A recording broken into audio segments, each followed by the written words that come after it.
एक बार फिर से आप सबका रूबरू करवाते हैं एक ऐसी घटना जो कि सबको झकझोर के रख दिया है। ये मामला है यूपी मुरादाबाद की पवन और आंचल। ठीक है, इनकी शादी 2020 में होती है और इनकी शादीशुदा ज़िंदगी से एक छोटी 3 साल की बेटी भी है, बहुत प्यारी है ना? तो होता यूँ है कि पवन जो है काम के सिलसिले में बाहर रहते हैं, तो इनकी जो पत्नी है आंचल, उनका एफआईआर जो है अंकित कुमार जो पवन के भतीजे हैं उनके साथ हो जाता है। ठीक है, तो पवन को बाद में पता चलता है, तो काफ़ी रोक टोक के बाद जो रोक टोक करने लगे, तो ये रोक टोक से परेशान होकर उसकी पत्नी और उसकी साली और 2 लोग और जो अंकित है और उसका साली का जो बॉयफ्रेंड है दिवाकर, ये सबको पता चलता है। पूरी सनसनी केस को इस तरह से मतलब ऐसा झकझोर दिया ये मामला को हम सबको कि मतलब मानो कि इंसानियत नाम की चीज़ ही नहीं बची है। ये मर्द जो है ना, मर्द का ही दुश्मन बने बैठे हैं। ठीक है, वरना इन छुटेलियों की औकात नहीं है कि किसी को मार दे।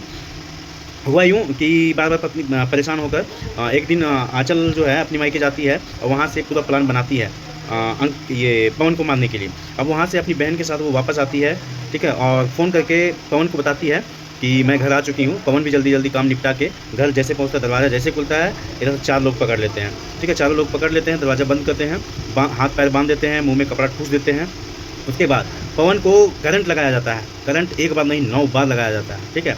उसके बाद उसकी जो घटिया ये औरत है आंचल, घटिया कमीनी औरत जिसको बोलते हैं, वो क्या करती है कि अपने बॉयफ्रेंड, अपनी बहन और बहन का बॉयफ्रेंड के साथ में मिलकर इसको इतना टॉर्चर कर देती है, उसके बाद कपड़ा ठूँस देती है, बाँध देती है। और इस बेशर्म औरत, निर्लज्ज औरत के बारे में बताऊँ कि अंकित के साथ में मिलकर अपने पति के सामने उसके साथ शारीरिक संबंध बनाती है और उसके साथ शारीरिक संबंध बनाती है, गंदी-गंदी हरकतें करती है। उसके बाद जब पवन नहीं मरता है, तो क्या करती है कि उसको जहर पिलाती है। जहर पिलाने के बाद जब पवन का डेथ हो जाता है, तो उसको उठा के घर से बाहर फेंक देती है। और जो आंचल की जो बहन है शिखा, ये क्या करती है कि पवन की बहन को फ़ोन करती है कि तुम्हारा भाई जो है मर गया है, ठीक है?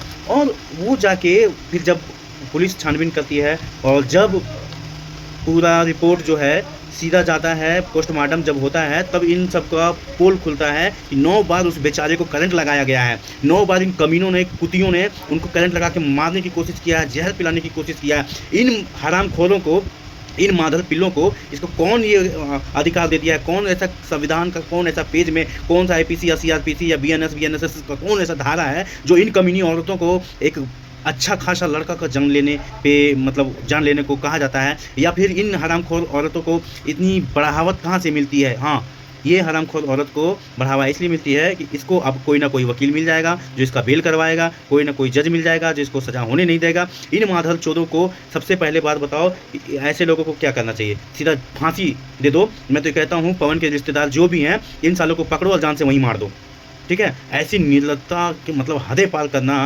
मतलब किस मानसिकता की ओर लेके जा रही है ये लड़कियों, जो 2 कौड़ी के घटिया चरित्रहीन जो औरतें रहती है, वो उसकी माँ बहन सब कुत्तियाँ होती है, छिनार होती है, रंडी होती है, रंडी के जैसा हरकतें करती है। भोसड़ी वाली ये किस कौन बोल देता है तुम लोगों को जान लेने के लिए? रे भोसड़ी मुझे मिल जाओ, मैं मार दूंगा तुम लोगों को।